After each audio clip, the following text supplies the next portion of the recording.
예레미야 2장. 하나님의 메시지가 이같이 내게 임했다. 거리로 나가 예루살렘을 향해 외쳐라. 하나님의 메시지다. 나는 얘가 젊은 시절에 바친 충성을 기억한다.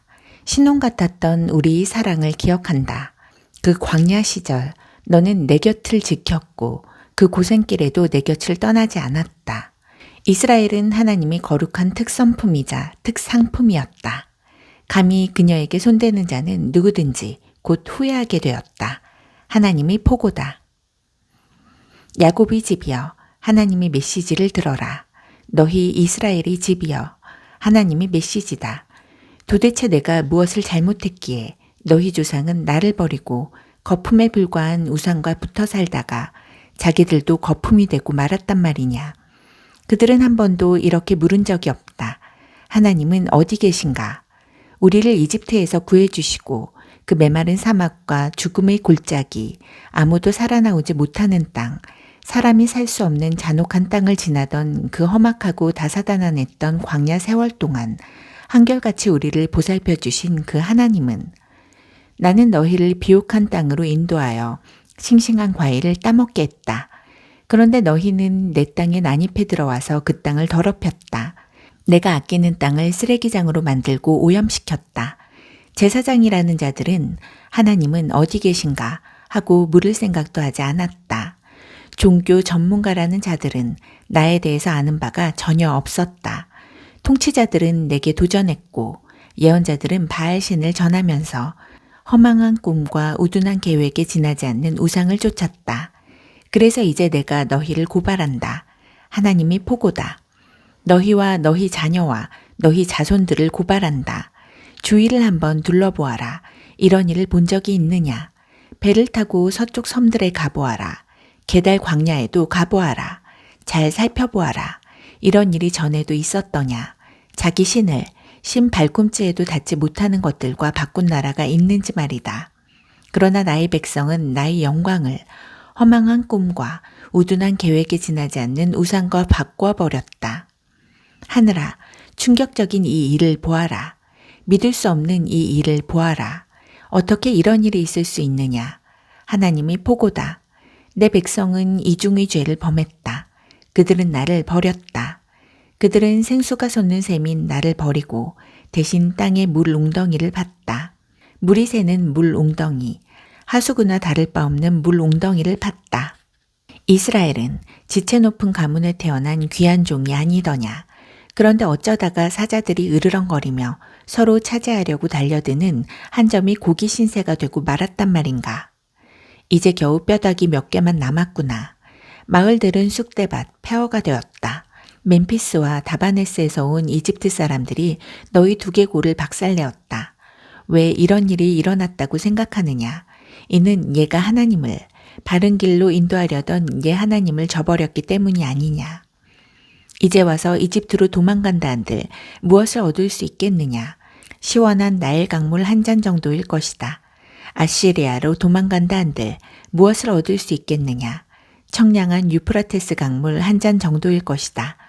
너는 악행의 대가로 실컷 두들겨 맞을 것이다. 불충의 값을 톡톡히 치를 것이다. 얘가 무슨 짓을 했는지, 그 쓰디쓴 결말이 무엇인지 똑똑히 보아라. 어떠냐? 너희 하나님을 저버린 것이 잘한 일 같으냐? 만군의 주 하나님이 포고다. 너는 오래전에 고삐를 풀고 뛰쳐나갔다. 굴레를 다 벗어던져 버렸다. 더 이상 섬기지 않을 테다 말하고 떠나서는 음란한 종교산당을 만날 때마다 한 곳도 그냥 지나치지 않고 들어가 싸구려 창녀처럼 몸을 팔았다. 너는 내가 최고의 종자를 구해다 심은 최고급 포도나무였다. 그런데 지금 얘 모습이 어떤지 보아라. 엉망으로 자라 비뚤어진 얘 모습. 도저히 얘 포도나무로 봐줄 수 없는 꼴이다. 초강력 세제로 빨아보아라. 생살이 벗겨지도록 북북 문질러 씻어보아라. 그래도 얘 죄의 때는 빠지지 않을 것이다. 너를 쳐다보는 일조차 내게는 고역이다. 주 하나님이 포고다. 감히 얘가 나는 죄로 내 자신을 더럽힌 적이 없습니다. 음란한 신 바알들을 찾아다닌 적이 없습니다. 라고 말하느냐. 얘가 골짜기에 남긴 자국을 보아라. 사막 모래 위의 흔적은 어떻게 설명하겠느냐. 발정나 이리 뛰고 저리 뛴 낙타 자국, 몸이 닳아 헐떡거리며 돌아다니던 들나귀 자국 말이다. 세교기 발동에 이리저리 날뛰는 짐승은 누구도 말릴 수 없다. 진정하여라. 제발 숨 좀 돌려라. 뭐가 그리 급하냐. 왜 그렇게 몸을 망가뜨리느냐. 대체 무엇을 그렇게 쫓는 것이냐. 그러나 너는 말한다. 어쩔 수 없습니다. 이방신들에 중독되어 멈출 수가 없습니다. 도둑이 붙잡히고 나서 원통해하듯 이스라엘 백성이 원통해한다. 왕, 제후, 제사장, 예언자들과 함께 포로로 붙잡히고 나서야 원통해한다. 그들은 나무에다 대고 나의 아버지 하고 돌을 집어들고서는 나의 어머니, 나를 낳아주신 어머니 한다. 그들은 내게 늘 뒤통수만 보여주었다. 한 번도 내게 얼굴을 보여준 적이 없다.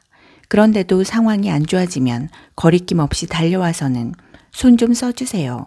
우리를 구원해 주세요. 하고 소리 지른다.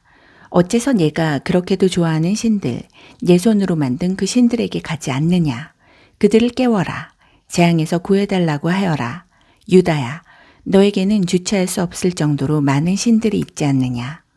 독립을 주장하며 내게서 떠나가다니. 내가 대체 너희에게 무엇을 잘못했느냐. 하나님이 포고다.